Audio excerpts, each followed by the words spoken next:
And I wanted to also discuss the college football playoff and championships. But first, I'm going to take a break, get to your questions, and clue you in.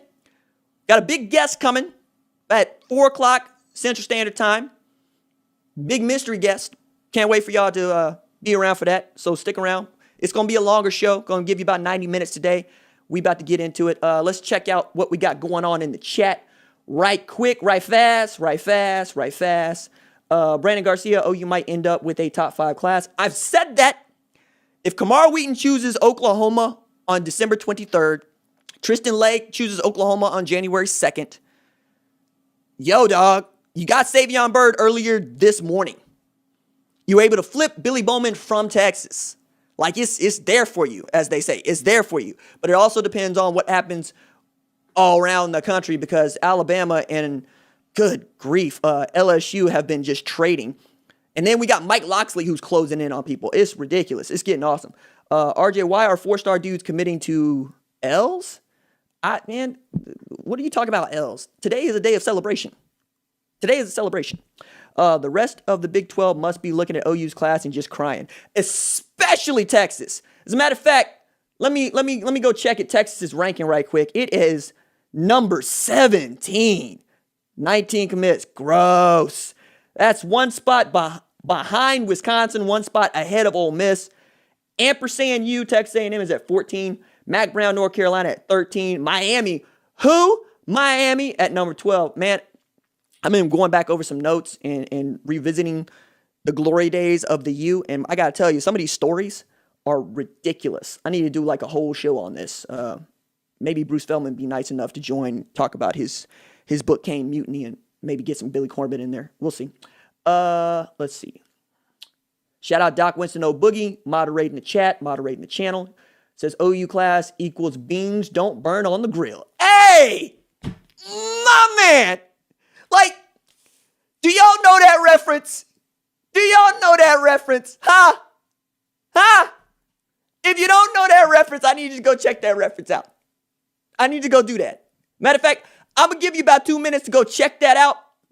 And then if you can come back in here and you know what's up, you a real one. And you deserve to be on this channel. Like, you ought to be on this channel full time. Like, this channel's for you. We make Last Dragon references here. We make Dragon Ball Z references here. I'm wearing Julius Campbell's Remember the Titans jersey here.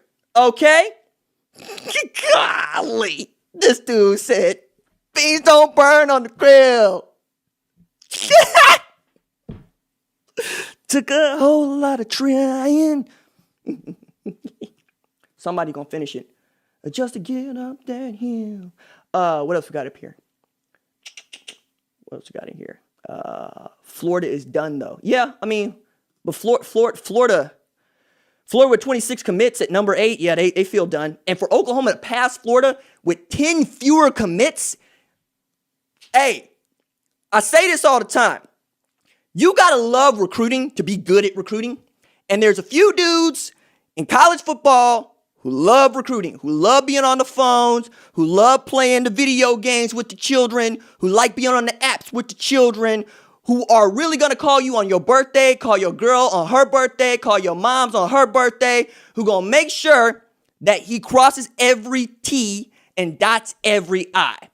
Nick Saban, Ryan Day, Kirby Smart, Ed Orgeron, Dabo Swinney, Lincoln Riley, Mario Cristobal, Mac Brown. Those are the 8 that I'm banking on right now. Lane Kiffin is trying to get into that territory, and he might, but he got some work to do. When Tom Herman was at Ohio State, I was talking that way about him. The way that folks talk about Brian Hartline at Ohio State is the way I was talking about Tom Herman at Ohio State. I don't know what needs to change, because they got a top 5 recruiting class like 2 years ago. You know what I mean? It's just you ain't been able to translate that into what they call development. You know, when Urban Meyer is on Big Noon talking about you got to develop players, that's as blast as you going to be, baby. You know? And then we got reports of Tom Herman calling up the South Carolina AD going to talk about, what do you think? Think it's fit? Think it's fit?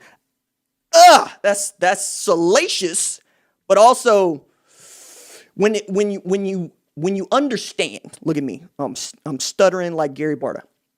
When you understand that somebody was trying to get you up out your job, you might go looking for another job. Not necessarily because you're upset. I get that. I get being upset. But also because you just want to be, working. You want a job. That's how this works. You want a job. I understand. No, I understand where everybody sits on that. Texas fans want to win. Tom Herman wants to win. Tom Herman wants more time to win. Also wants Texas to look at itself in the mirror and understand that this is who Texas is. Like who they have been with him is who they are. They're not Oklahoma, as much as they want to be. They're not Oklahoma. They have never been Oklahoma, though. That's the point. They have never been Oklahoma. That you gotta really drive that home for them. Because you're talking about 1970 for the last claimed national championship for Texas before 2005. Okay? You gotta really give that some thought. And then you gotta look at what they have done in their leagues. It's well traveled now, the statement that Texas has won 7 outright conference championships in the last 40 years. What isn't as well trotted out is since the formation of the Big 12, Oklahoma has twice as many championship appearances as the next closest school, and that's Texas. Oklahoma has won 5 consecutive league titles. Same number as Clemson. Oklahoma is going to try to win its 6th consecutive this weekend against Iowa State. Iowa State has not won a Big 12 championship ever, and they have not won a conference championship since 1912. Perspective is Oklahoma's going for number 50, and they didn't win their first one until 1915. I'm saying there's a lot there. There's a lot to unpack there. Let me see. Let's see what we got here. Anything else? All right. So now I want to direct your attention to a story I wrote, foxsports.com. Check it out. It just went up like an hour ago. The headline is Who Has Inside Track to the Playoff, in which I evaluate those 6 teams at the top of the college football playoff rankings that were revealed last night. And there's a link in the description of this here show where you can go check that out for real. So let's start with this. Alabama's getting in. Alabama likely could survive a blowout of Florida and still get into the playoff. They've been that good. They are in a tier unto themselves in this 2020 season. Even amid a pandemic, Alabama has been operating as if it does not exist. They've been that cold. Mac Jones might be the 4th best player on his football team, and he's a Heisman finalist. We all know Devonta Smith leading the voting right now for me. Could be the first wide receiver to win the Heisman Trophy since 1991 when Desmond Howard did it. Before that, only 2 dudes at wide receiver had ever won that award. One of them is Tim Brown at Notre Dame, and he got his butt kicked by Miami.